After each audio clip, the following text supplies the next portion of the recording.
The internal fit-out of Brisbane's first toll tunnel has reached the halfway mark.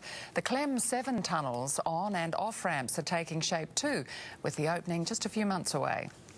When the twin tunnel boring machines finished drilling underneath the Brisbane River, they were dismantled piece by piece. All up, it took 3 months. They've been shipped back to Germany. The company that built them bought them back. These machines are worth, as you know, $50 million each.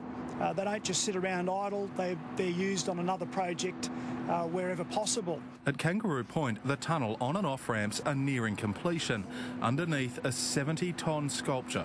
What I'd probably call the Sydney Opera House sales sort of feature of the Clem 7 tunnel. It's the canopy trees that we have in our parks and on our streets, and we took that as the form of our inspiration. The sculpture at the Bowen Hills entrance will be 8 times bigger, 560 tonnes.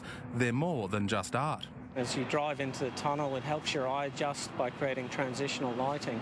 Inside the tunnel, 1,200 workers are busy installing lights and fans and laying the road surface ready for the first cars.